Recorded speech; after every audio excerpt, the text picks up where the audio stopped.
Selamat datang kembali, masih di seri belajar HTML untuk pemula, dan sekarang kita sudah masuk ke pertemuan ketiga tentang HTML. Dan di sini kita sudah punya folder yang pernah kita buat di video-video sebelumnya ya. Ini jika kita buka foldernya, nah di sini kita sudah punya dua file, yaitu pertemuan satu dan pertemuan kedua. Nah, di pertemuan ketiga ini, ya kita akan bahas mengenai tag heading pada HTML. Nah, sebelum lanjut, silakan dijalankan aplikasi Visual Studio Code-nya. Ini klik kanan, kemudian pilih Open. Ya, jadi di sini masih ada file pada video sebelumnya ya, yaitu pertemuan kedua. Ini saya close. Kemudian kita munculkan panel sidebar-nya. Klik pada bagian ini. Nah, di sini ada folder belajar HTML. Kita akan buat satu file ya untuk pertemuan ketiga ini. Klik tombol New File. Kemudian saya beri nama file pertemuan underscore 3.html.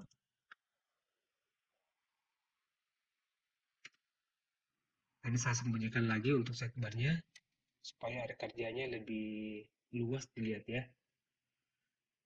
Nah, langkah selanjutnya kita akan buat kerangka dasar dari HTML ya, HTML5, lalu tekan tombol tab di keyboard. Ya, untuk bagian title ini kita ganti tag heading. Ya, jangan lupa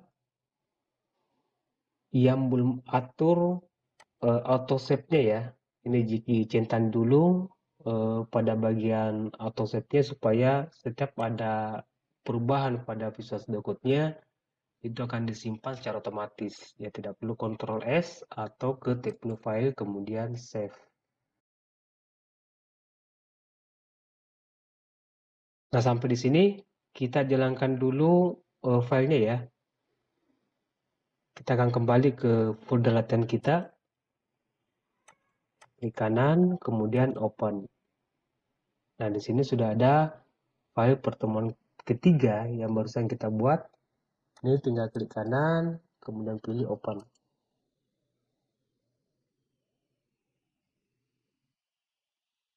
Ya, ini tag heading.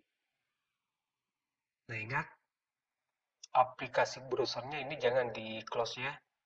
Ini akan kita buka secara berdampingan dengan Visual Studio Code. Ya, saya posisikan ke sini. Kemudian Visual Studio Code-nya ya, saya posisikan di sini. Nah, seperti ini. Jadi sebelah kanan adalah Google Chrome dan di sebelah kiri adalah Visual Studio Code-nya. Jadi setiap kali nanti ada perubahan di Visual Studio Code, ya tinggal kita refresh browsernya di sebelah kanan. Nah, sekarang kita akan kembali ke topik pembahasan kita mengenai tag heading pada HTML. Untuk tag heading ini, ya biasanya kita gunakan untuk membuat judul artikel ya, atau judul website, ya, atau membuat judul dan sub judul. Ya, jadi ada 6 tingkatan ya yang terkait dengan tag heading. Pertama, itu ada tag H1. Nah, caranya ketik H1, lalu tekan tombol tab di keyboard. Nah, maka secara otomatis akan dibuatkan tag pembuka H1 dan tag penutup H1. Nah, misalnya di sini judul artikel heading 1. Nah, untuk melihat hasilnya ya, kita tidak perlu lagi ke tab menu file lalu save atau Ctrl S ya, karena kita sudah menceklis pada bagian auto save. Jadi otomatis setiap kali ada perubahan yang kita lakukan di Visual Studio Code itu akan disimpan secara otomatis. Jadi sisanya tinggal kita refresh di browsernya. Tekan tombol F5 di keyboard atau klik tombol reload. Nah, Ini efek dari tag heading 1. Nah, jika heading 2, tinggal ketik H2 lalu tab.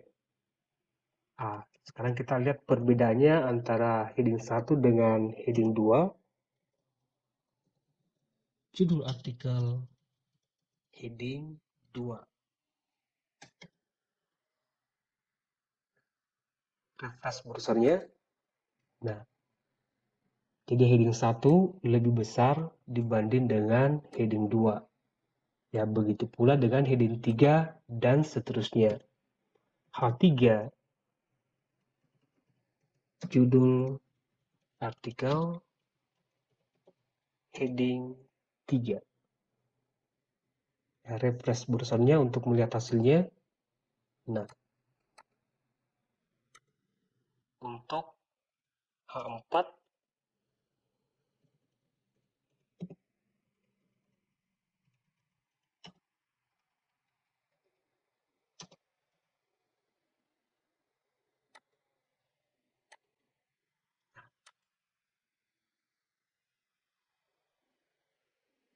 nah, saya lanjutkan untuk heading 5 dan heading 6 ya. Kita lihat nanti perbedaannya.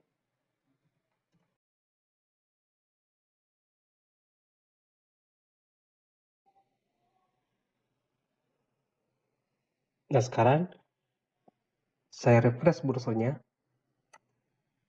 Nah, jadi ke-6 level heading ini ya, yang paling tinggi posisinya itu heading 1. Lalu heading 2, heading 3, 4, 5, dan 6 yang paling kecil. Nah, untuk heading 1, ya biasanya kita gunakan untuk membuat judul website. Lalu ada tag heading 2, biasanya kita gunakan untuk judul artikel. Dan heading 3, biasanya untuk sub judul ya, dan sub judul. Jadi kalau saya gabungkan antara tag heading ya dengan tag paragraf, saya hapus, saya pakai H2, ini judul artikel.